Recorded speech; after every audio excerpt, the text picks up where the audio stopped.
Hello and welcome to episode 172 of the Thinking LSAT podcast. In Los Angeles, I'm Nathan Fox. With me in Vienna, Virginia, Ben Olson. You at home, Ben? I'm at home. Cool. How's home treating you these days? It's good. My fridge is mostly empty. And so I've been eating yogurt and bananas and carrots and apples today. Nice. I too have been eating some apple today and drinking coffee. Okay. Mm-hmm. Wait, do you even drink coffee, Ben? I have had it on occasion. I don't know that it helps me. So I don't necessarily feel any more awake when I drink it. And then, like, on occasion, I've had a lot because I felt like, oh, I'm tired and this stuff doesn't work for me. So I'm going to drink a lot of it. And then my hands start shaking. And I'm like, this none of this is good for me. So I'm just kind of like, I'm out of here. Yeah. But you need it sometimes to balance out if you OD on melatonin. You have to have both, some of both, right? Yeah, I don't know. Yeah, that's right. I can chow down on melatonin. It doesn't seem to have much of an impact either. So I don't know what's wrong with me. Today on the show, we have a message from the dean of my alma mater, UC Hastings, another one of his beautiful, lengthy Orwellian emails.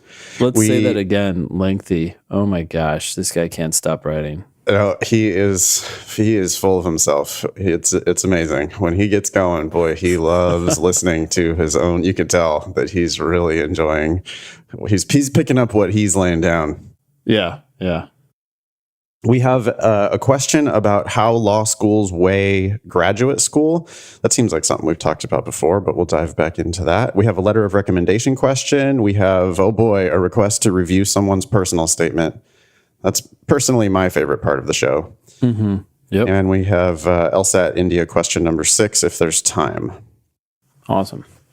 You can email the show, help@thinkinglsat.com. When you do that, go ahead and send us a selfie, yourself studying, falling asleep studying with your cat on your back, like Annalisa sent in last week. We have 1,174 members in the Thinking LSAT podcast group on Facebook. You can join us there. You can give the Thinking LSAT Facebook page a like while you're there. The show is at Thinking LSAT on Twitter. I'm at nfox. Ben is at Olson Benjamin. And you can go to strategyprep.com to learn about all of Ben's offerings, including live classes in DC. You can go to foxlsat.com to learn about my offerings, including live classes in LA and San Francisco. We both have all kinds of one-on-one options, online and one-on-one options. We have our joint project, which we're both increasingly excited about, which is the LSAT Demon. Ben, how's it going with the LSAT Demon? Oh, it's consuming my life. I mean, I told you that on Saturday night, right? I met with AJ, who's helping us. Yep. A podcast listener, by the way, as well, who we got on the call, and it was supposed to be like 15 minutes or 20 minutes. And 3.5 hours later, I was like, AJ, you're still here. And we're still figuring this out. But it was for the 35-minute time to sections feature that's going to be coming out.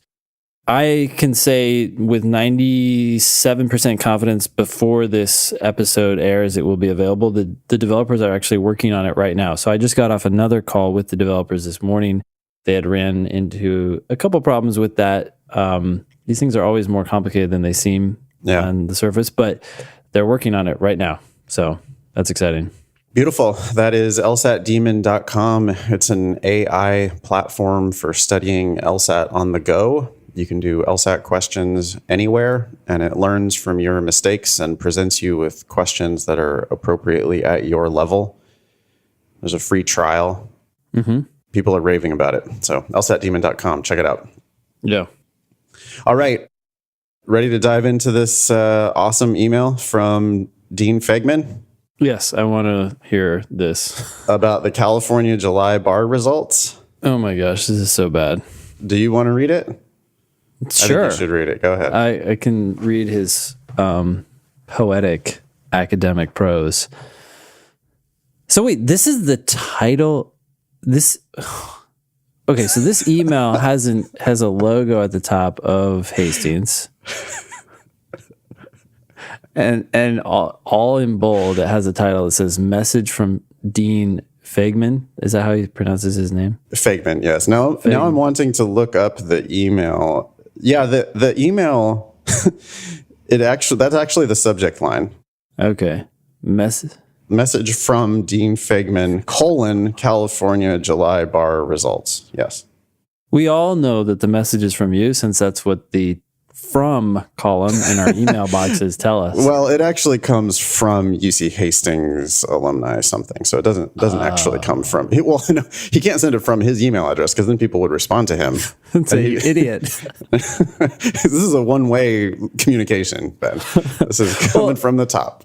Hold on. So when we do like MailChimp campaigns and stuff like that, you can have it coming from any email address that you verify. But then the name is whoever you want it to be. So they could say, okay, this email is going to come from Dean Fagman. But anyways, message from the dean. Here we go. Dear UC Hastings community, I hope you had a wonderful Thanksgiving. I am writing with news and a few thoughts about the California bar exam results from this past July. Okay, here goes nothing. This year, the news is mixed. UC Hastings class of 2018 continued a 2-year trajectory of steadily improving performance relative to the state average. Well, that sounds like great news, Nathan. Why are you laughing? Just a 2-year trajectory of steadily improving performance. We got 2 data points. Yeah, I don't think. I think. I mean, two data points does make a line, but I don't know that you would be able to say that it's steadily improving. I'm actually from 2 data points. I'm actually glad that you said that 2 points do make a line, because that is the bare minimum. Yes. To make a line. If you have 1 point, you now no longer have a line. Yes. So this is the very first moment in mathematical possibility to create a line, and he's calling it a trajectory. Okay, good. Yeah. But the benefits of our recent educational reforms haven't yet been fully realized.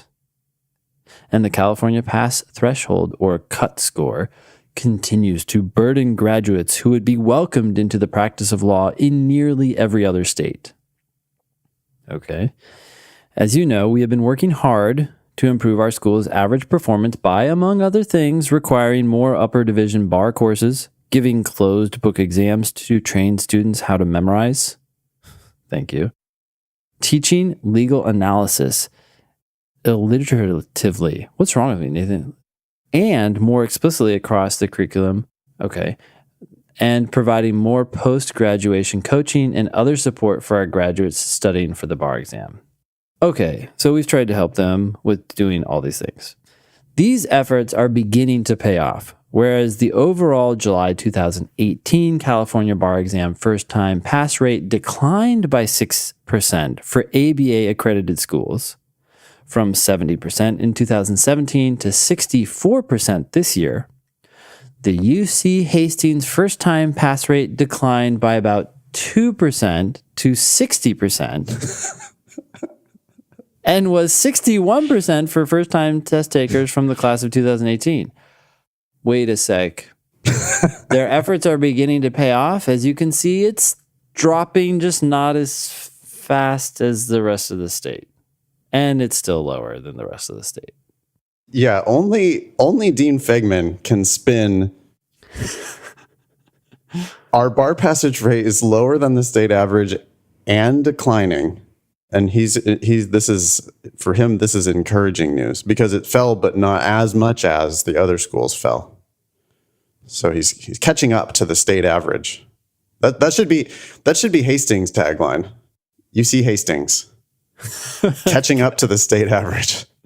But still not there yet. Still catching up, steadily catching up to the state average, UC Hastings. So this is interesting, because even if UC Hastings had not dropped, right, even if they had stayed at 62%, because they declined by about 2% to 60%. So they were at 62%. Even if they had stayed steady, they still would have been 2% lower than the state after a 6% drop. So the state would have dropped 6%, and UC Hastings would still be lagging behind. Yeah, we were 8% behind the state average. Now we're only 4% behind the state average. So that's what he's Go focusing us. on. Go We're us. killing it. I don't understand this stat. Was 61% for first-time test takers from the class of 2018? So they just... The 60%, I guess, has first-time test takers from the class of 2017 in it. I guess they put it off for a year.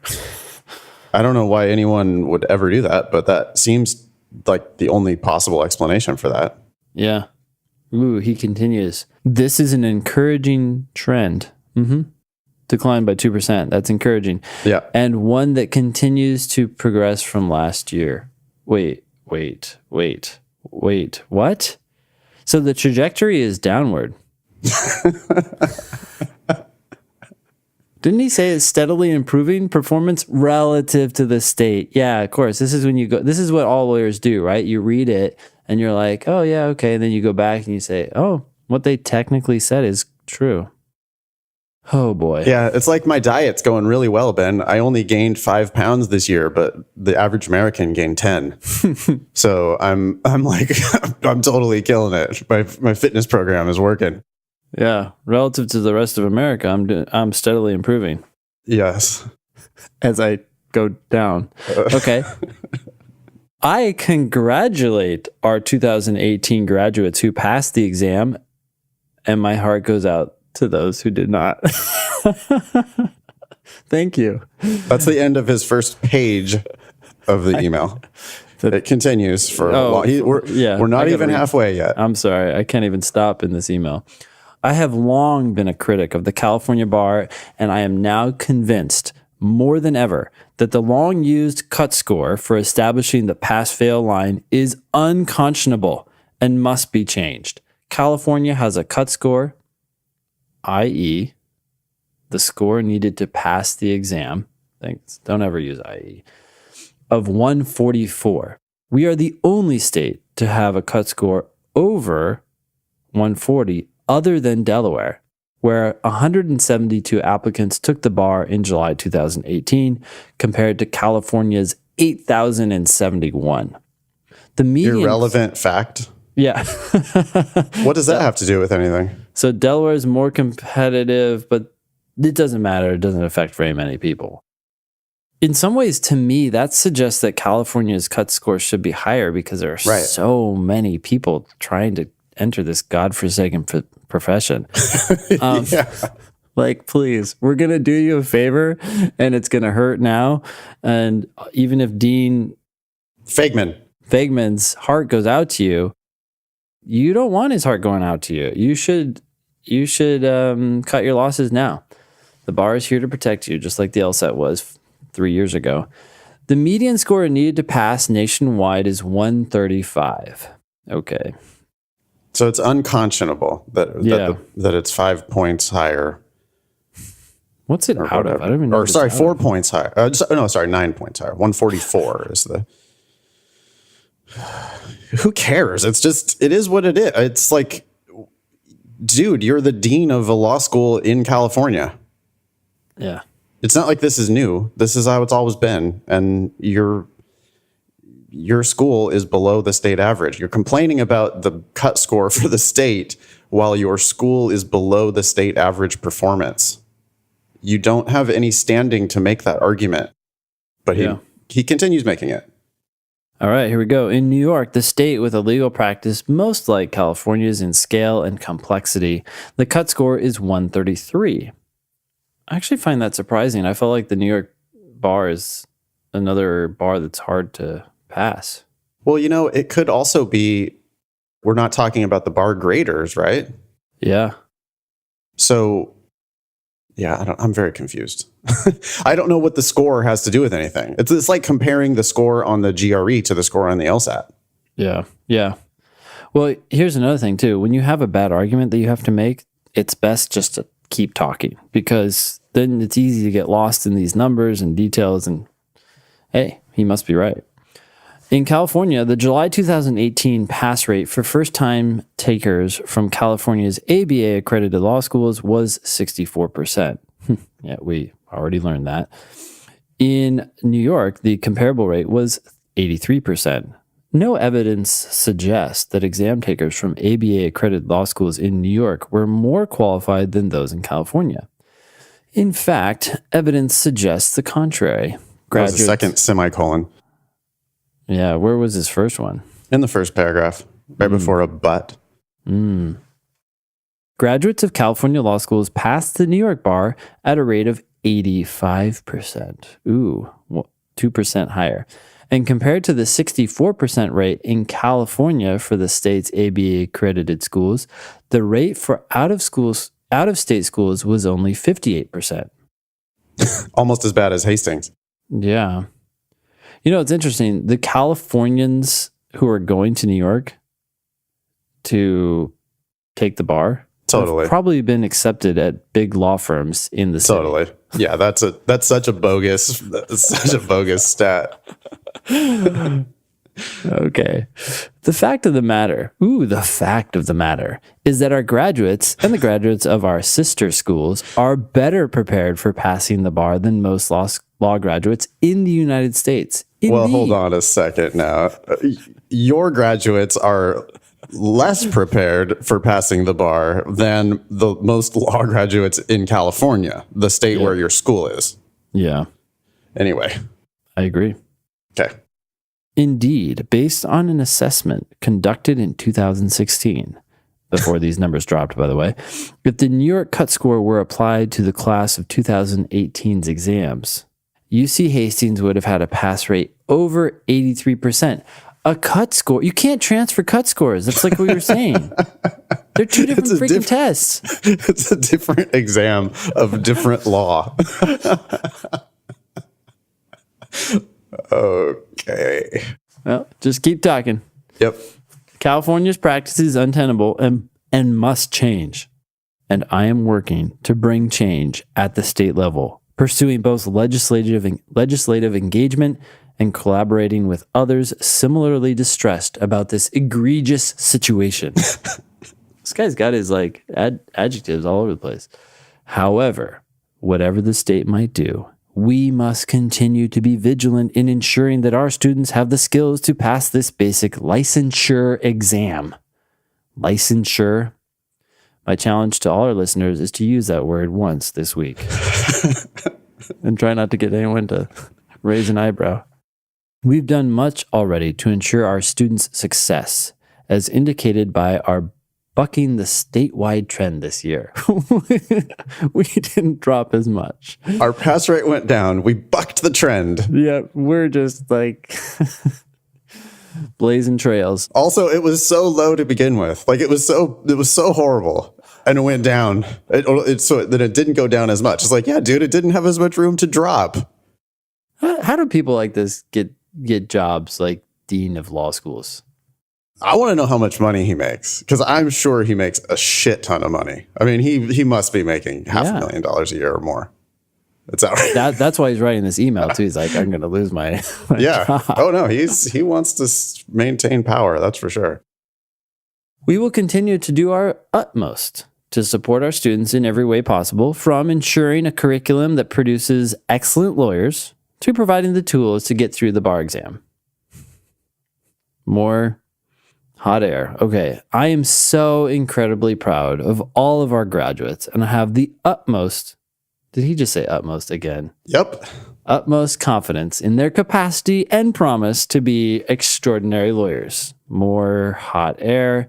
I wish our current students the very best of luck on their exams, and the entire UC Hastings community warm wishes as we enter the holiday season. Best regards, capitalizing regards, dear God, David Fagan. Oh, it's delightful. Wow. It's delightful. The one thing that could be done immediately to improve Hastings' bar passage rate is not mentioned in this email. Raise your LSAT requirements. Yeah, raise your admission standards. In order to do that, you're going to have to shrink the size of the class. Lose money. Which means that you're not going to have as much money coming in, which means you're not going to be making, hundreds of thousands of dollars off of this nonprofit law school. Yeah. Wow. Well, there we go. Always a delight. Go ahead. What? Yeah. Oh, I was just saying, if anyone ever wants to become dean, this is the textbook method, apparently, to learn how to talk and spin dropping numbers into rising numbers. He's a lawyer, but boy, I mean, that's not a very good argument. That is really questionable. Anyway, all right, moving on. Yep. Okay. Dear Nathan Fox. Wow, formal. My name is Mark, and I am a doctoral candidate at Redacted. I found your text introducing the LSAT to be incredibly helpful and inviting.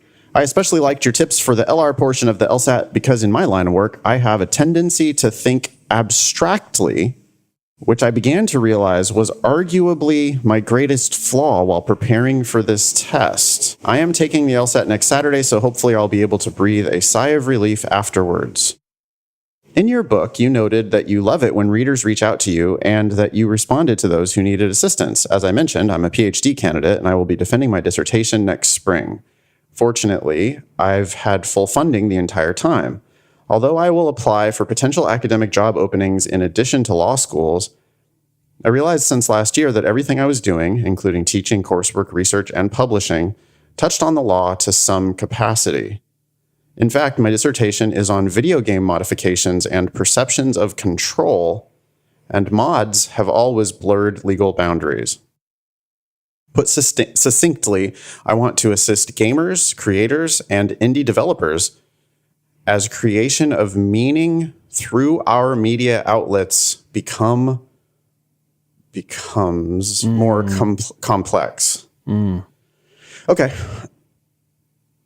In any event, that's how I ended up at this intriguing, albeit stressful, crossroads. Due to my background, I plan to use law school to position myself as an expert of video game studies and intellectual property. I have taught, presented at conferences, and published on both of these topics. This is a very niche field, but I've developed the skills for it. Although my undergrad work wasn't awful, 3.5, and I insanely attempted to triple major at one point, the real individual... Add that. The real individual. Oh, the real individual, that law school. Don't say individual that way. I hate when people refer to people as individuals. You're referring to yourself. Referring to yourself as an individual. Wow. Okay. The real individual that law schools will be getting is the scholar I have become. Ultimately, my question is this: how can I showcase my graduate career as opposed to my undergraduate work? Yes, at the heart of this question is how law schools view graduate and professional work, and if funding plays a role at all. What? If I may be brutally honest, if I walk away from the LSAT with like a 161, I'll pat myself on the back. Really? Yet, as I studied and restudied these last few months, I began to realize that what concerns me most about the application process is how to make my PhD something that stands out, as I am quite proud of the scholar I have become.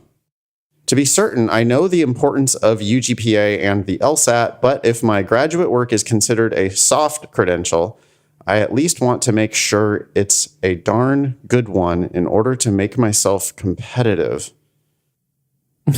Well, you can't do anything about it. It is what it is. I know. Sorry, I don't.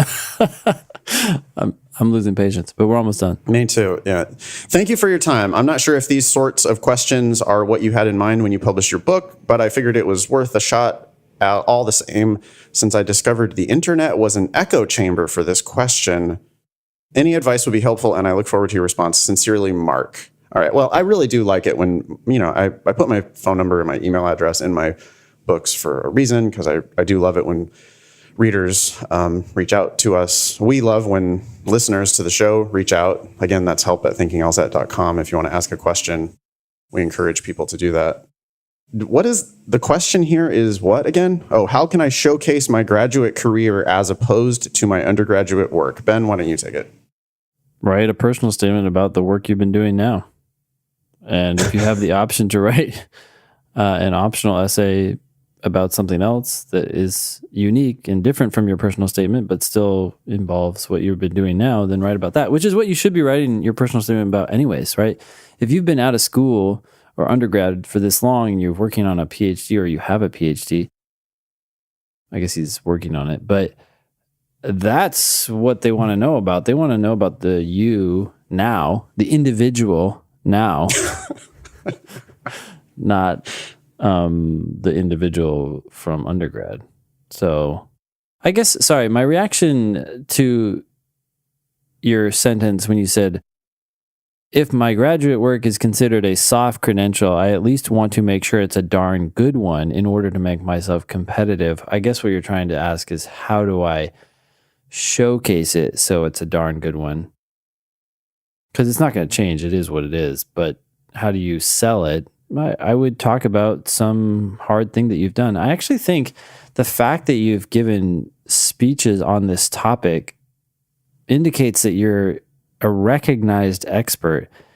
And for that reason, I would talk about that. I don't know that they necessarily value, quote, scholars any more than they value experts who clearly have been recognized as such. I almost feel like you consider yourself a scholar, but other people aren't necessarily calling you that. But you are an expert in this particular field of video gaming and intellectual property, and leverage that.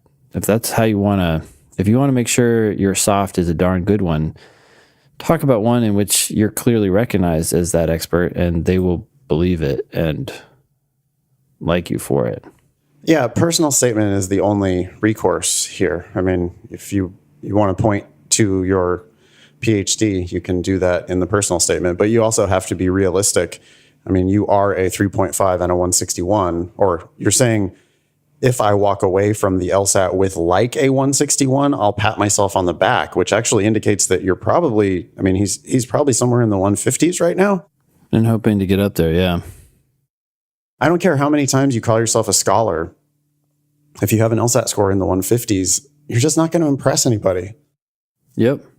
Your index is what it is. I mean, your index is made up of your undergraduate GPA and your LSAT, your highest LSAT score on record. And if 161 is indeed the highest you end up getting, then your 161 and 3.5 is just not going to result in an awesome index. So I don't know where you want to go to school, and I don't care. I don't know how much you want to pay, but you know, the best thing you could do is get a better LSAT score. Yeah. Don't you think, Ben? I mean, what? Yep. You telling me that you're a scholar doesn't do anything compared to you showing me a 165 or a 170. Mm-hmm. Like, I don't, there is no PhD that's worth, you know, another 5 LSAT points. Yep. So instead of focusing on, it's almost like he's wishing here. He's like, he wishes that the PhD was a hard factor instead of the soft factor that it actually is. Yeah. The LSAT is the hardest of hard factors, and you know, you just need to do better there. So maybe you need to spend more time on it. I mean, you're just finishing your graduate work right now. Maybe the LSAT has been too much for you. You haven't really had the time to devote to it. But maybe you need to slow down on your rush to law school. Mm-hmm. And just work for a while and get a better LSAT score, because that's the only thing that's going to make a real big difference for someone at your level. Boy, if you're scoring in the 150s, I mean, I don't know. I just that doesn't scream awesome intellectual property lawyer, right? Yeah. All right, moving on. Yep. Moving on. Thanks, Mark. Weekly pearls. Yeah, thanks, Mark. Weekly pearls versus turds. All right. The current scoreboard is 0 pearls, 4 turds, and 1 tie. Let me read this. So here's a potential pearl or turd. If you're not sure whether or not a sentence is a conclusion, try mentally inserting the word therefore or because in front of it. Only one of them should make sense. If because makes sense, it's a premise. If therefore does, it's a conclusion. It's okay to mentally rearrange the order of the sentences. Therefore won't make sense if it's the first sentence in the passage. End of tip. Quote, a quick tip for main point questions given to an emailer. All right. What do you think about this? I think we have our first pearl. Okay. I like this trick a lot. There are many arguments on the logical reasoning where they don't give you all the keywords, like therefore and because. And rearranging the order of the sentences is great, and especially inserting the word therefore is great. It's sort of like you can try it on, like try therefore at the beginning of each of the sentences in the argument, and see if it just feels right to you. Yeah. Right. It's just, you just get the sense of it. Like, oh, I see these other sentences. Therefore, this sentence. Okay. So the thing after the therefore is the conclusion. So I would give this, I would say that this is our first pearl, but what's your vote?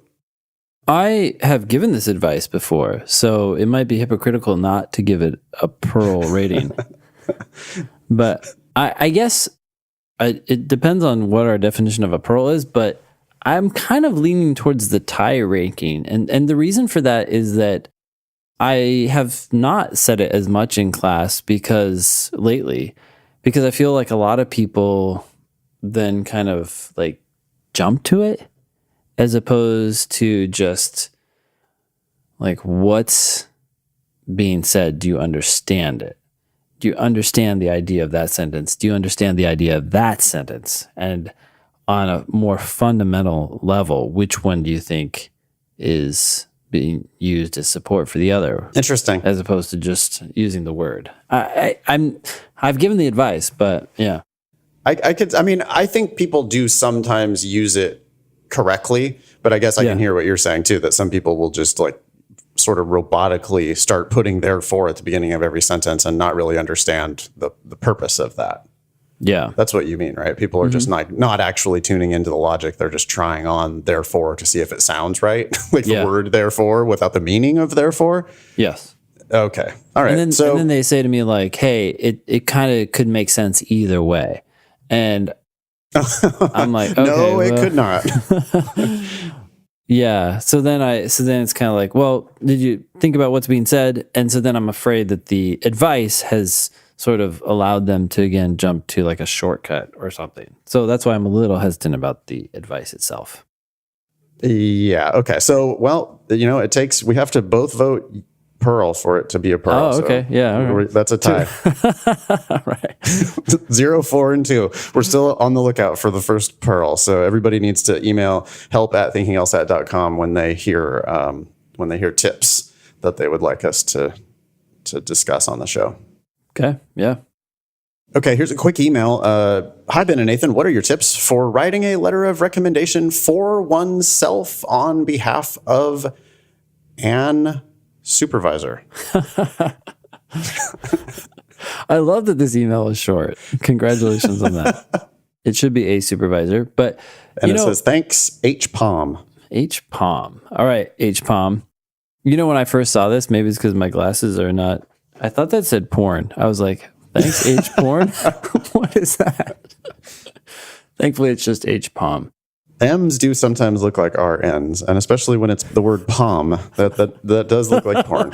Yeah. Anyways. Okay, so I would suggest following our advice for personal statements. Stick to facts and just tell stories from the perspective of your supervisor. I enjoy working with so-and-so. Last summer or earlier this year, she took the lead on an important project for our biggest client, period. She did X, she did Y, and the client accepted, decided to work with us because of the work she did. Just like stick to facts. They're the most persuasive. I think it's also easy for your supervisor to sign off on, right? When you start saying like a bunch of complimentary things about yourself, your supervisor will probably sign the letter anyways because they just want to get it done and get it out the door. But when you write a bunch of facts, they're just going to read it and be like, yeah, she did that. And it might even persuade your supervisor that you're an awesome employee and should be given a raise. Nice. Yeah, I mean, definitely sticking with facts. You're saying show, don't tell. Yep. Show, don't tell. That's the key. I would also add, maybe think about the entire package you're presenting. So think about your personal statement, think about your other letters of recommendation, think about what skills you would like to highlight that maybe aren't showing already on your personal statement, and see if you can show those skills. Yeah. But really, you just need to, thank your supervisor. I'm sure the supervisor, it's one, they're trying to be nice, and also 1A, they're just being lazy by, having you draft it for them. Yeah. But if you stick to facts, just accomplishments, also, make it clear that the supervisor knows you. Say the nature of your work relationship, how long you work together, and in what capacity. Yeah. Good point. And then just, detail all the awesome stuff you've done at that job. Okay. That was an easy one. Yep. Oh boy, here we go. Oh, wow. Oh, this is a personal statement. Yeah. Do you want to tackle this one? Since I'm happy to. I got the personal statement email at the beginning of the show. Fagman killed you. Yeah. Yeah. All right. It says, "Hi, Nathan and Ben. I listen to your podcast almost every morning, and almost every morning." Nice. Let's try to get that up to nice every morning. Word I would come up with, but you could start your day with meditation. You could start it with, well, actually, I shouldn't say everything I'm thinking right now, but in any case, yeah. Interesting. Started with the podcast. Yeah, I think every day. Let's get that up to every day. Okay, I listen to your podcast almost every morning, and I appreciate all the help you have given me and others that are pursuing law school. Please read my personal statement and give me some constructive feedback. You guys are the best! ! Most sincerely, Anonymous. Okie doke. Here we go. Asking for constructive feedback. Well, that is what we do, isn't it, Ben? I consider it constructive. I have a friend who's really into the idea of a management technique called creative destruction. Have you ever heard of that? I've heard that phrase, but yeah, can you remind me of what people are thinking when they say that? It's basically what we do when we destroy personal statements. Okay. I mean, we're going to break down all of your horrible shit so that you can rebuild it better. Did you say, wait, is it creative destruction? Yes, creative destruction. Oh, and the creative is like referring to the idea that you can then start from ground zero almost? Yeah, just that it's kind of like excuses. It's making an excuse for being an asshole is another name really for it. Yeah, yes, a euphemism. But I've seen it work. I've seen it. He's really good at managing big groups of people, and big egos, and just getting the most out of people. So people love him and hate him. He just you get this guy. You'll feel his wrath if you do something that is not what he wants you to do. You're gonna hear about it, basically. Yeah, and he's right more often than he's wrong, and he definitely ruffles people's feathers a lot. But anyway, so yes, we will give you some constructive feedback, but it's the same as when we're editing, right? In our personal statement service, which you can learn about at thinkinglsat.com, sign up for it at thinkinglsat.com. But we go through round after round after round, back and forth. We just kind of toss it back and forth, Ben and I do. Or actually we toss it back to the owner of the personal statement and let them consider our changes. And then we take turns on it, right? Multiple rounds of it. But we just, it's 95% of what we say is get rid of this, lose this. This is just telling, stop with all the adjectives. The sentence is a run on. This is broken. Fix your punctuation here. Bad word choice. It's like, everything else you can keep, but this 95% of stuff is problems. And then we'll ask you some questions about more stuff that you should include. But we don't do really the feedback sandwich. I don't. Oh, no. Feedback sandwich. Unfortunately not. We might say every now and then, this is getting better. Yeah. And I'll also, if there is something in the statement that I love, I will definitely put like, oh, I love this. Keep it for sure. Like I love this phrase or something like that. no, I'm not going to go out of my way. I have too much. I have too many criticisms to give you. I'm sorry. I don't have time to come up with like a fake compliment before my criticism and then another fake compliment after my criticism. Yeah. I just need to get to I got to get to get down to business. Mm-hmm. Anyway, Anonymous says, out of 80 AmeriCorps members, I was one of 2 people who were chosen by the director of the Red Cross to be his indispensable right hand to provide disaster relief in Colorado in 2013 after the 100-year floods. What do you think? Okay, I like the fact that this is a fact about the person. I like the fact that they were chosen by the director of the Red Cross.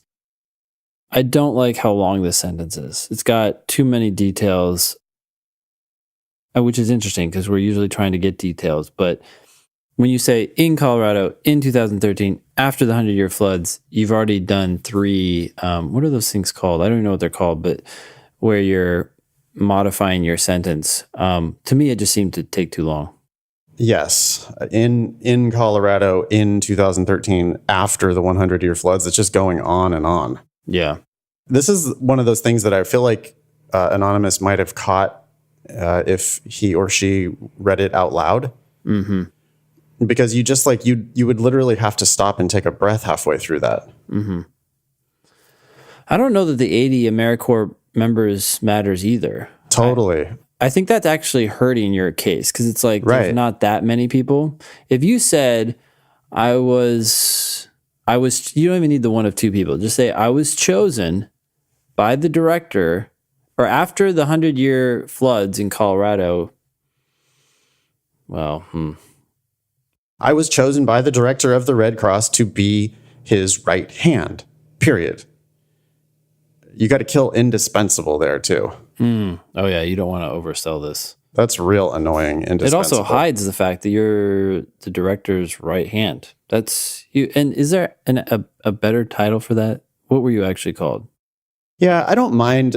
I don't mind using that phrase. I mean, I think people know what that means, but I mean, you don't have to have it, but it's pretty powerful already. I mean, yeah, the right hand is kind of indispensable by definition, right? It's for sure.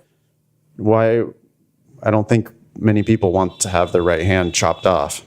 So it's, I would, get rid of indispensable. I totally agree, Ben, that out of 80 AmeriCorps members is, almost makes it sound, oh, that's it? There were only 80 of you? Yeah. Like it sounds sort of minor leagues. If you were chosen by the director and you don't mention the one of 2, it's just like, wow, okay.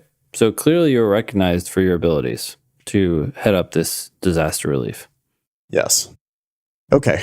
I was chosen otherwise because... good, right? Sorry. Otherwise good content. I mean, this is focusing on the person. It's a strong point. This is starting with a strong foot. Says the word I, and that's a great fact. So I hope we see more facts like the director of the Red Cross choosing you. Mm-hmm. Okay. I was chosen because of my willingness to take on significant extra responsibilities, my previous experience as a wildland firefighter with the U.S. Fish and Wildlife Service, and because of my fluency in Spanish, necessary to serve the Spanish-speaking communities in the remote and rural flooded mountains of Colorado, period. Oh my gosh. So, Anonymous, my prediction is that you write long sentences. I'm afraid the rest of these are going to be very long. Also, that one sentence is real long. Wow. Not parallel. I was chosen because of X, my previous experience, and because of Y. Like, oh, you would need to either get rid of that second because of or add another one. Yeah, but better to just get rid of it. Get rid of all this. I don't like this either. I was chosen because of my willingness to take on significant extra responsibilities. That's telling. I just have to believe you that's why you were chosen. I think it's much more persuasive to say that I was chosen because I had worked as a wildland firefighter. how about you just don't even say I was chosen because of? Yeah, I'm debating that as well. Although this is a nice fact. I don't know if there's another way to get it in there or if it's just part of your resume or what. But why don't you just say previously I was a wildland firefighter with the U.S. Fish and Wildlife Service. Sure. And I am fluent in Spanish, necessary, whatever. It's too long. So these sentences need to be shorter. But I think you could it's going to be pretty obvious that that's why you were chosen. Yeah. It's telling to say I was chosen because of, and especially that whole willingness to take on significant extra responsibilities. Either show me that or don't say it, because I don't want you to just tell me that. Also, we've mentioned this before, but whenever you're using the word of, it suggests, although it's not always the case, but it suggests that you're about to give us a noun as opposed to a verb phrase or something like that. When we say because of, for example, the thing that comes after it is a noun, right? Because of, quote, my willingness, that's a noun. My previous experience, noun. My fluency, noun. As opposed to telling us I did X. So when you say my fluency in Spanish, nouns are abstract. I'd rather see something like I am fluent in Spanish, which is helpful for many of the Spanish-speaking communities that were affected by these floods, right? It's like, oh, okay, well, clearly you needed that. It's passive here. The construction, he keeps using is, was, to be construction. I was chosen because of, instead of just saying I worked as a wildland firefighter. I speak Spanish. I speak Spanish fluently. I speak Spanish fluently much better than, I'm chosen because of I don't know. Yeah. Or, when we say to start sentences with I all the time, but if you really want to talk about why you were chosen, you could say the director chose me. Like, just make the director the subject of the sentence. I agree. We don't necessarily need to say that, but you can have other people be the subjects of your sentence. Right. The very first sentence, right? It doesn't have to say I was one of two people who were chosen by. It could just be the director of the Red Cross chose me to be his right hand to provide disaster relief in Colorado. Yeah. That would put an interesting focus on the director, right? You could say in 2003, after the 100-year floods devastated Colorado, the director of the Red Cross chose me to be his right hand to head up disaster relief. Like, okay, cool. Yeah. Okay, continuing. Yep.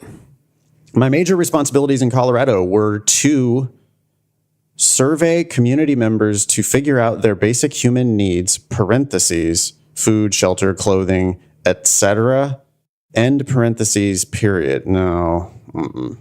Yeah. No, etc. And I think we know Anonymous basic. Sorry. Needs to chill out with the parentheses too. This is twice already. Yeah. In 3 sentences that he's gone into the parens.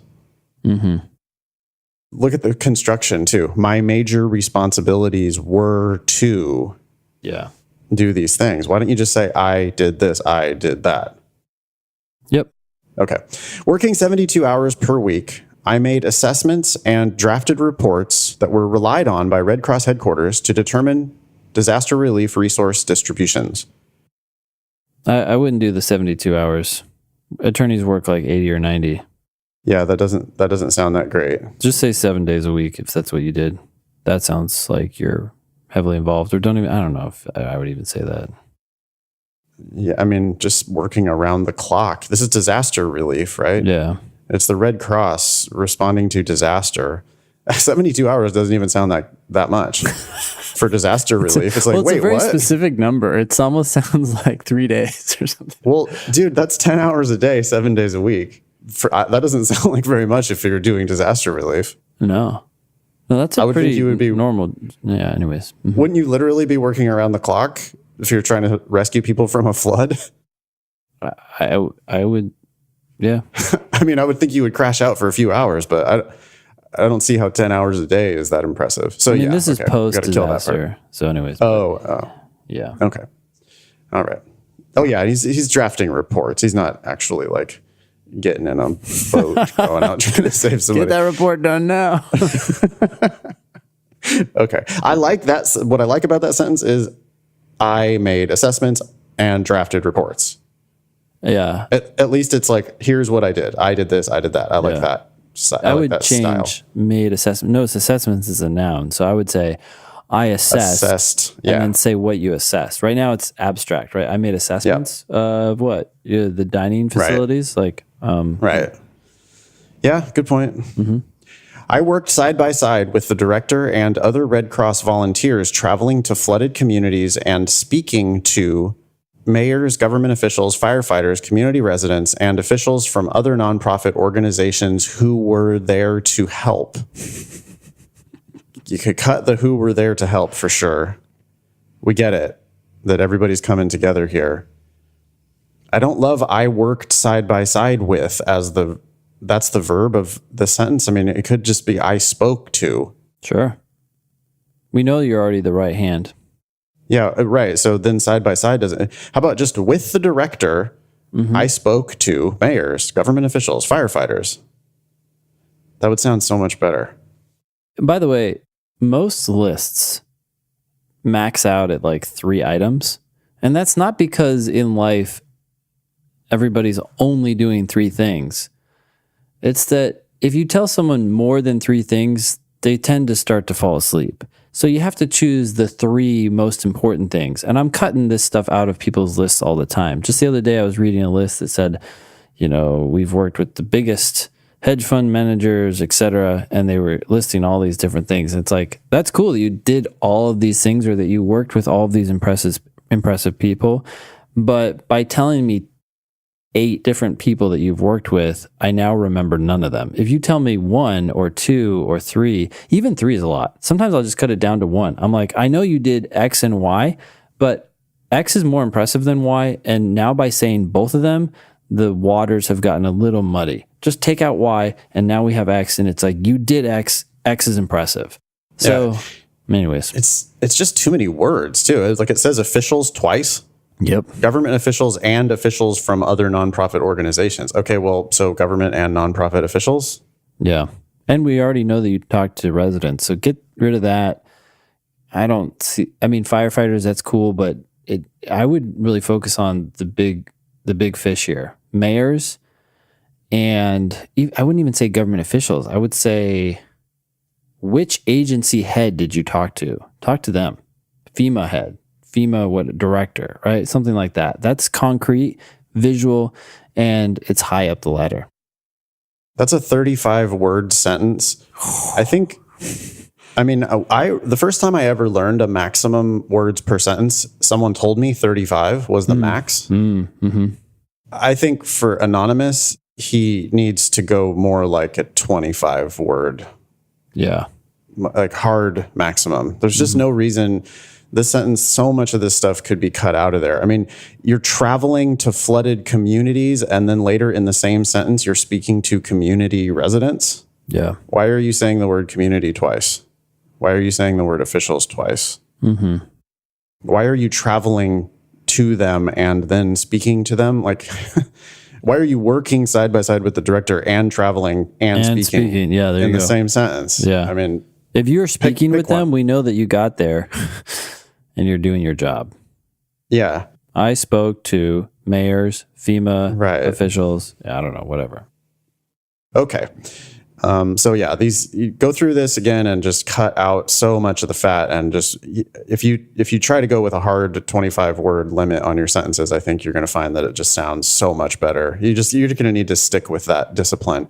When you get good at writing shorter sentences, you can sometimes mix in a longer one if you really need to, but you rarely need to. And a lot of times I'm taking sentences and I'm just like, well, we could just cut these into 2 sentences and it just sounds better. You see the word, it's like that. People just love using and linking 2 sentences together. And it's like, no. Period. Yep. The period is your friend. Or even like words like so or because. I'm a fan of transition words. They help the writing flow. But a lot of times you still don't need them. You just cut them out and it makes sense. You understand why the person is saying what they're saying next. And earlier in the same piece, we had an example of that with the I was chosen because of. Yeah. It's like when you say that you were chosen for disaster relief, then you say I was a firefighter. It's like, yeah, okay, I get it. That's that makes sense. That was a good choice. Yep. By the director. You don't have to say I was chosen because of. Okay. Yep. Next paragraph. That was all the first paragraph. Next paragraph. My sense of compassion and desire to help people emanate from my childhood. Cut. Don't care. Literally don't care what you said. This whole paragraph, I bet I don't give a shit about. Yep. Do not care. I can't. All kids want to help other people, really. And I just don't. I'm not admitting a child to law school. You were a firefighter. I don't care why you became a firefighter. I want to know about your work for the director of the Red Cross doing disaster relief. Like what happened to that? Yeah, it's like you skimmed over that and then went backward in time. You got an opportunity to actually talk about lawyer shit. The previous sentence, you were speaking to mayors and government and nonprofit officials, and you were like doing real work in the real world, and it's connected to, could be connected to lawyer shit. You're talking about distributing disaster relief funds, assessments and reports and stuff like that. Does seem, at least legal adjacent. Oh, for sure. That's all regulated in some way, shape, or form, at least by the agency that's overseeing the money. Yeah. But now all of a sudden I'm going to hear how it's also pure telling with that first sentence. My sense of compassion and desire to help people. I already was going to sleep. Yeah. And then emanate from my childhood. I'm like, oh God, I don't, I just don't want to know. I don't want to know when you wanted to become a lawyer, and I don't know when you got compassion. What? Okay. No. At an early age, I was driven to achieve in order to escape a toxic home environment. I grew up in a cramped 2-bedroom house with my mother, father, and 3 half-siblings, including a physically and verbally abusive older brother who was sent to prison at age 18. My father was an uneducated mechanic with severe mental health issues that led to several suicide attempts. For much of my childhood, my mother was my family's sole provider who leaned on me for emotional support. Coming from a home life marked by domestic violence, drug abuse, and insolvency, I was in an intolerable situation and learned early to depend on myself because I had no other choice. To escape my home environment, at age 15, I began working as much as 30 hours per week in fast food restaurants while attending high school. By my senior year, I was working full-time in a corporate office and finishing high school on an independent study program that allowed me to teach myself with textbooks and do all my schoolwork at home. When I turned 18 in 2007, I rented a room and began living independently. One comment about all these sentences: Anonymous has gotten a little shorter. Yeah. A lot of these were easier to read. That is much better writing. But it's also, I would cut that entire thing and consider using it in a diversity statement, but definitely not in your personal statement. An optional, essay prompt would maybe invite this. Hey, listen, I mean, it's interesting, but it's not personal statement stuff. Absolutely. It just doesn't make you look like a lawyer. I mean, you're coming from, there's things I don't like about it. I don't like the cramped 2-bedroom house. Mm-hmm. I mean, that's a 2-bedroom house. Mm-hmm. There's people who live in one room. There's people who live in their cars. I don't know that detail does what you think it does. Mm-hmm. I don't really think I need to know about your physically and verbally abusive older brother who was sent to prison, or your father's mental health issues and suicide and all that. It's like a bummer, kind of. Yeah. Right? You're supposed to be putting your best foot forward here. You're supposed to be selling me on the idea that you're a lawyer. And you coming from these working fast food and all that, it's nothing to do with lawyer shit. Yeah, it's sort of, I mean, in some ways it garners sympathy, I guess, but that's not necessarily going to help. I think what you're trying to do is show that you worked a lot when you were young and you were able to be independent when you were younger. What would be more interesting is what you've done with that skill that you learned at a young age. A lot of 18-year-olds are completely lost in their life, but they figure it out in college and now they're ready for law school, and you're going to have to go against them. Did you learn anything since then that shows your hard work and so on is going to pay off now with the people you're competing with now? I don't know. Anyways. Yeah, no, completely. If because you're trying to sell, you're trying to sell the idea that like, wow, look at my amazing work ethic. You know, I'm resilient and I work my ass off. Okay, but you're also an adult and you've been a wildland firefighter, and you've been presumably a college student, and you've been working for AmeriCorps and the Red Cross. And if you're so great at stuff because of your amazing work ethic, then why don't we just talk about those things? Mm-hmm. All the adult things that you must have been kicking ass, right?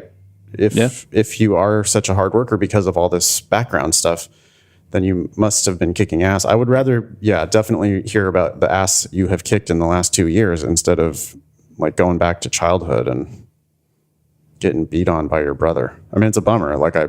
That's a bummer, but I don't. Yeah. I wouldn't go that whole paragraph I would cut. Mm-hmm. Okay. Since 2007, I worked as an intern, file clerk, and paralegal in 5 law offices while attending college part-time and full-time. Okay, this is starting to sound like a resume, like rehash. Yeah, rehash your whole life. Yeah. You could have just said while attending college. You don't need to put part-time and full-time. And listing everything you've done. Tell me a story. Show me something. Yeah. Working side by side with attorneys has inspired me to want to become a lawyer myself. Wasn't he working side by side? Earlier he was working side by side with the director. 2 paragraphs later, he's working side by side with attorneys. You could just say working with attorneys. Yeah. Here's a general piece of advice for everyone. Don't say the phrase side by side more than once in your personal statement, if ever. Or potentially ever. Because, I mean, then I actually question, were you really working side by side with attorneys? Or were they in their office and you were in a shitty cubicle? And they're like, site check this now. Yeah. Okay. In 2009, I decided to pursue a paralegal degree to supplement my real-world experience with book learning, and enrolled full-time in the Pasadena City College ABA-approved paralegal program. That's on your resume, though. Yep. After earning my paralegal certificate in 2010, I was promoted from a part-time file clerk to a full-time paralegal. That's also on your resume. Yeah. Yawn. I chose to study 2 extra years to acquire an AS in paralegal studies because I wanted the advanced degree and additional expertise. What? Yawn. Yeah. Resume yawn. Well, it's an associate degree. Yeah. You have to have a bachelor's to go to law school. So I'm just not like you're pumping up I did 2 extra years to get my associate's degree because I wanted the advanced degree and additional expertise. Okay. After I received my paralegal degree, I decided I wanted to do something more meaningful with the practice of law. My 10-month AmeriCorps assignment in 8 states helping the environment and people in dire need led me to switch direction in the law. I chose to work in different law offices that helped property owners recover from fires and floods and offer legal services to low-income clients and those in marginalized communities. While working at these jobs, I continued to advance my knowledge with 2 more associate's degrees in social sciences in 2015 and a BA in legal studies from University of California, Santa Cruz in 2017. Resume. What's going on here? This is just like this is a prose version of your resume. It's almost like he feels weird about having 3 associate's degrees or something. Or a BA, right? Oh no, two more and a BA. I believe it's 3 associate's degrees and a BA in legal studies. But I mean, BA in legal study, you could have just said, all the work experience and the certificates and all the associates, it's all on your resume. I'm not learning anything. I mean, like, I already knew you were in AmeriCorps. Even, yeah. So, yeah, I'm very confused what the purpose is of that paragraph. Okay. Last paragraph. My education and experiences have helped to prepare me for the challenges that lay ahead in law school and beyond. Telling. Cut that entire sentence. I was driven to join disaster relief efforts and the AmeriCorps firefighter program because these jobs presented tough challenges and gave me the opportunity to work as part of teams with an important mission in the public service environmental field, parentheses, including the Nature Conservancy, comma, U.S. Fish and Wildlife Service, comma, American Red Cross, comma, and Habitat for Humanity, end parentheses. Oh my gosh, did you do that with one breath? I don't know. I can't tell. I didn't hear you take a breath. Hold on. Word count. 57 words. Holy shit. Whoa. Whoops. Wow. That's the name of this podcast episode. 57 words and counting. 57 words in one breath. That's not good. That's not even close to good. It's telling because it's all telling. These jobs presented tough challenges. It's listing all of your shit that's already on your resume. I don't understand why you're listing so many things from your resume. You got to quit with the parentheses. The parentheses are getting you in real bad trouble. There's 3 different spots in this statement that have parentheses, and they all need to go. This is a super common problem. And this is a problem that we encounter when people start working with for the personal statement service. It's like people they cover too much, so they end up saying nothing at all, right? It's like they're too high up in the clouds. You need to drop down to earth, get us in touch with some experiences happened. And so we do want a lot of details. We want a lot of information, but we're talking about details, not high-level sentences that sort of brush over months of experience, right, in a sentence. The first paragraph alludes to the fact that you did a lot of shit. Let's just talk about even 1 month while you were serving as the right hand for the director of the Red Cross. Yeah, these tough challenges. Tell me about a challenge. Tell me one of them. Don't just tell me there were tough challenges. Show me one of them so that I can see you in action. Because this wouldn't help clarify your resume at all. This is just like listing every single thing on your resume. And I haven't learned anything. The only thing I learned about you that wouldn't be on your resume is the stuff about your childhood. And that stuff, that's not appropriate for this personal statement. So interestingly, in your childhood, you actually started telling us a bunch of details. It still covered a huge period of your life. It covered like the first 18 years of your life. That's still too high level. But gosh, there's got to be so much to say about the work you did for the director. Let's just talk about that fact after fact. I did this, I did that. We had this problem. I came up with this solution by calling so-and-so and asking them to intervene on behalf of so-and-so. Like, what happened while you were there?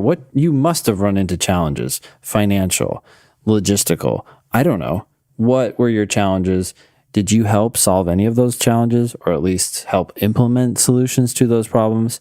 Tell me something. Teach me something about what happens in disaster relief after a 100-year flood.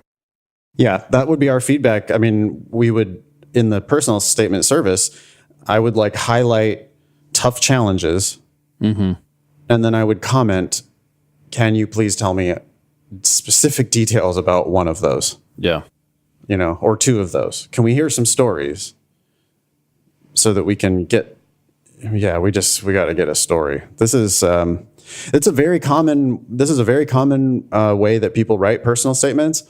And it's not good. It's real boring. That's one thing. This guy I'm sure he has so many awesome stories to tell. He's a previous wildland firefighter out there helping the Red Cross. Wow. Speaking Spanish to, like try to get these flooded people the relief they need. And yet somehow just ends up with a real boring personal statement because it didn't tell any story. Yeah. This first sentence made it seem like we were in for a big treat, right? You were chosen by the director. Okay. What happened? Yeah, the director then disappears. The director doesn't come back. I mean, other than working side by side with the director, traveling and speaking. But it's not. So, and weirdly, that's 2013. So that's way before he just got his bachelor's in legal studies in 2017. Yeah, what's happened since then? That's a long time ago. He's been doing paralegal stuff for a long ass time. Paralegal certificate in 2010. But he started in 2007. I don't know. The resume is actually going to be easier to read. Yeah, but this is, I am starting to get, he's got the paralegal certificate in 2010. Then he's got the disaster relief in 2013 with AmeriCorps. Then he goes back and gets associate degrees in 2015 and then the BA finally in 2017. I don't like the time shifting that's going on in this document. Yeah. We're in 2013 in the first paragraph, then we're in childhood and teenage years in the second paragraph, then we're since 2007 working and rehashing all the way through all the convoluted step-by-step of all the different certificates and associate degrees and bachelor's degree from 2007 to 2017, but that's all listed on your resume, so I don't care. That just is weird. Yeah, it's like paragraph 2 covers 0 to 18. Paragraph 3 covers 2007 to 2017, so that's 10 years. You're just too high level.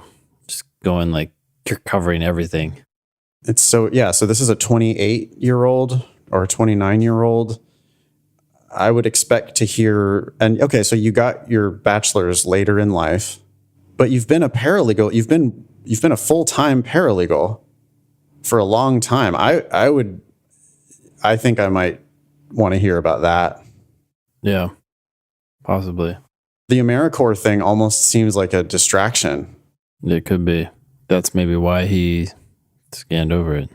It's in the last paragraph, you see that it's a 10-month assignment in 8 states that then helped him switch direction in the law. But I don't need the whole origin story here. I just need a story about you and what you do. I need to see you doing things. You're not doing things. You're just like accumulating degrees. Yeah. I would love to see a story from the trenches of legal practice, like something in the law office that you've done in the last year or two. Though, yeah, it was challenging and that you helped work on. Yeah. It's like that. People think sometimes that that's boring, I think, but that's that lawyer shit. And it's good to put lawyer shit. You've been working in a law office. You could show that you really know what you're getting yourself into. You could show that you're actually good at and going to be good at the practice of law by telling a story about your paralegal practice. See, the interesting thing is that it's boring on the one hand because it's about paralegal stuff. But at the same time, if you're telling a story, it's not boring in the way that this personal statement is boring. It started out interesting because it was a story, and then the story just got brushed over. Yeah. Yeah. Yeah. Either tell that story or tell some other story, but definitely tell a story. Don't just rehash everything from your whole childhood. That's just get rid of all that stuff. And then the resume rehash needs to go. Yeah. Okay. Thanks, Anonymous, for writing in. I hope you find that constructive. You want to do this LSAT India question? Yeah, let's do it. All right, I'll let you read it. Okay, LSAT India 2009, Section 1, Question 6 says, elephants are often observed licking clay from mud holes. There is ample evidence that other animals ingest clay because it neutralizes toxins in their diets. Since elephants eat many plants that contain toxic compounds, their licking of clay is probably triggered by toxins too. triggered by toxins. The toxins cause them to eat the clay. Maybe. The previous sentence did say because. Yeah. So that's their conclusion. Their licking of clay is probably triggered by toxins too. I don't think it's outlandish given the fact that other animals do that and they're doing that and they eat things that have toxins in them. But I have to be open to the possibility that they could be licking it for other reasons. Just because this is one reason for animals to lick clay doesn't mean there aren't other reasons, such as its tastiness. I have no idea. And since we're trying to evaluate the argument on our own terms, that would be my concern. Do you have any other concerns? Yeah, this is an argument that I read and I go, oh, I see. Your evidence does, tend to point in the direction of your conclusion. I don't hate it, right? Mm-hmm. I mean, there's ample evidence that other animals ingest clay for this reason. Mm-hmm. Elephants do eat toxins. So, and then it says probably, which I like. Yeah. It doesn't, because that softens it a little bit. I was ready right? for it to say they lick clay for this reason only.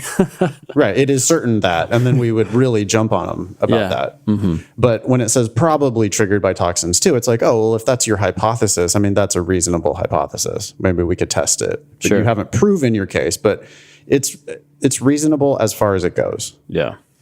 But if there's a problem, they might be licking it for other reasons, right? Totally possible. Any alternate cause would be a big weakener. That'd be a big problem. Yeah. Or how about when you eat a lot of clay, it causes you to crave toxic plants. Yep. It's flipped around. Yeah.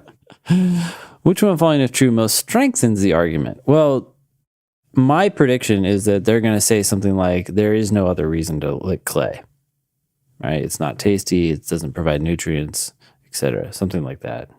I mean, eating clay does not cause you to eat toxic plants would also be a good one because that would defend against a reversal of cause and effect. Sure.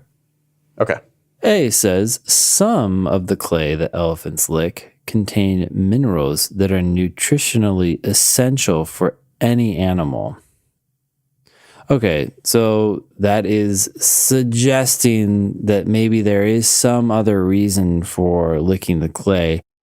I don't like the fact that it says some, which is just at least one piece of clay. Maybe. Well, it's a weakener anyway. We're looking for a strengthener. That's a weakener. Oh, and there I am going off on a little tangent. That's why we do these together. Yeah. Can we take the test together? Okay, so that's a weakener. That's out. Elephants typically drink water immediately before or after they lick clay. I'm not sure what that has to do with anything. Yeah. Okay. Okay, that's nice. Yeah. So sweet. I like water too. See, older elephants typically ingest more clay than young elephants do. Okay, we don't know anything about older elephants, whether they have more toxins or not, so this doesn't help or hurt. Yeah. D, elephants do not lick clay at times when their diet consists almost entirely of toxin-free foods. Okay, so when they're not eating toxins, then they're not licking. That would reinforce this correlation, which would suggest, although not prove, but suggest that maybe they are eating the clay because of the toxins. Yep. I feel like that fits with the argument. I feel like if they had the option to add that to their case, it would make their case stronger. Yeah. And we don't really have a lot of time on this test, so I say we just pick it. Okay. Yeah. No. Okay, we'll read E. The clay that elephants ingest does not contain any compounds that are toxic to them. That's great. If it did, that would possibly weaken it, but maybe not, because it's still saying that it helps neutralize toxins. So I feel like the other one is better. So the answer is D. D. Okay, well, that was question number 6 from LSAT India. We're still looking for a hard one, I think. The first 6 in this section, at least, have been real easy logical reasoning questions. Yeah. Hey, so I have a proposal. Maybe we should do like 6, 7, 8 logical reasoning questions and then jump to like a game or a passage. So we're kind of rotating through these, Yeah, that makes sense. I kind of want to see a game too, because I feel like when we saw the LSAT India games before, they were kind of humorous. Oh, all right. I don't remember Sounds why, good. but yeah. Okay, can't wait. That was show number 172. Thanks all y'all for listening. Nice knowing you. Don't pay for law school. Cool.